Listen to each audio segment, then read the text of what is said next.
Okay guys, it's day 4 in the glorious city of Tokyo, and today Tim and I are going to visit a bunch of museums here in the city. There's quite a few museums in Tokyo, so obviously we're not going to do them all, but I think we wanted to focus on ones that are sort of characteristic to Japan and to Tokyo itself. So first up on the list, one that I really wanted to go to, the Studio Ghibli Museum. For fans of Hayao Miyazaki, you guys will know his work, Spirited Away, The Wind Rises, and the list goes on. He's made a bunch of great animated films, and he's got a museum. It's actually a little bit farther of a trip than we've had to make on the subway, but that's first on the list. There we go.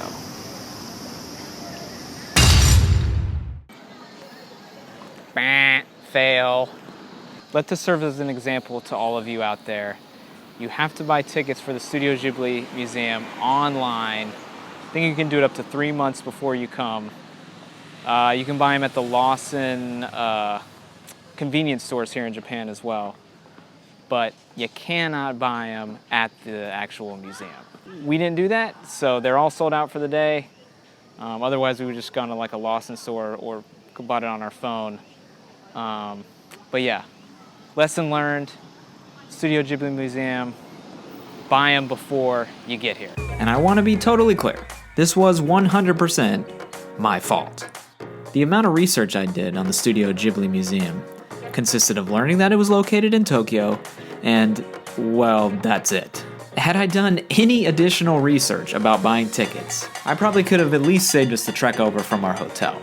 That being said, if we hadn't failed at the Studio Ghibli Museum, we may never have experienced one of my favorite parts of the trip. So, Tim and I have come down to the Sumo Museum, but we've discovered something else, and that's that the Sumo Museum is actually also an active venue for sumo wrestling, which is what they're having today. Kind of makes sense, right? So, tickets are all sold out. At this point, I was fully prepared to mark the Sumo Museum down as a failure as well. But then, something unexpected happened.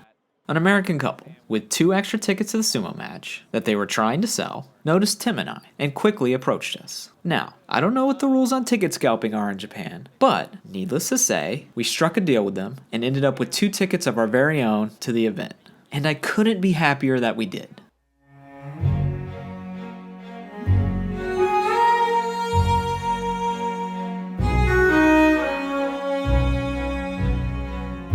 The sumo match turned into, unquestionably, one of my favorite things of the trip.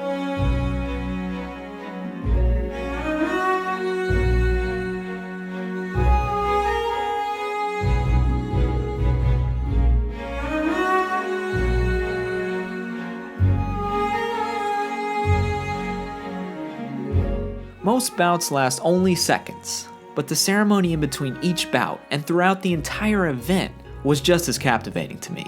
I was constantly studying the fans, the posture of the referee, and the rituals of the wrestlers themselves. I thought I knew what to expect from a sumo match, but watching one showed me how little I really knew.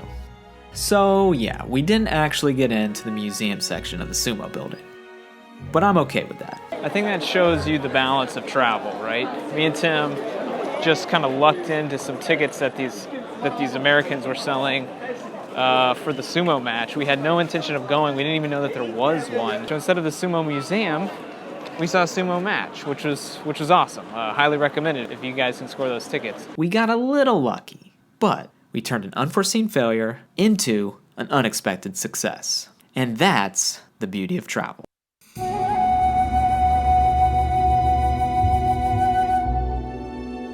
Next up is the Samurai Museum in the Shinjuku area of Tokyo.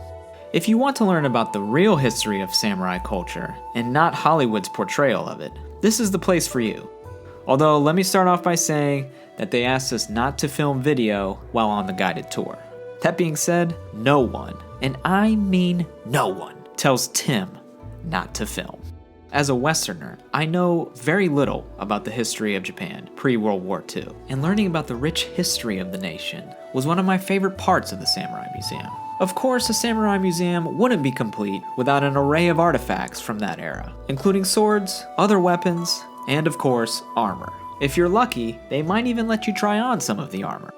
Like the Samurai Museum, the Edo Tokyo Museum is a great place to brush up on the Japanese history that one Tom Cruise movie never taught you. As its name would imply, the museum exhibits cover the Edo period between 1603 to 1868, but they extend to some of Tokyo's more modern history as well. My favorite thing to do here was get lost in the intricate miniature scenes depicting city life from the past. I defy you to find any two figurines that are the same. I never could. There are enough museums in Tokyo to dedicate an entire day to them, and still have plenty left over. I've talked about the educational and historical value of the museums, and these are obvious reasons to consider visiting them. But one not so obvious reason is that they mandate a slower pace. The city of Tokyo can be very fast-paced at times, most of the time. And if you're looking for a bit of a break from the rush, a Tokyo museum might be just what you need.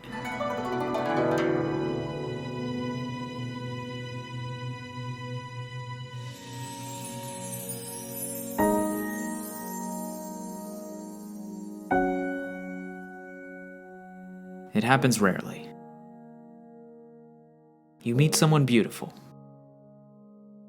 Someone that reminds you that anything is possible. They welcome you into their life. They show you their world. You fall in love. And so went my first trip to Tokyo. I'm certain it won't be my last.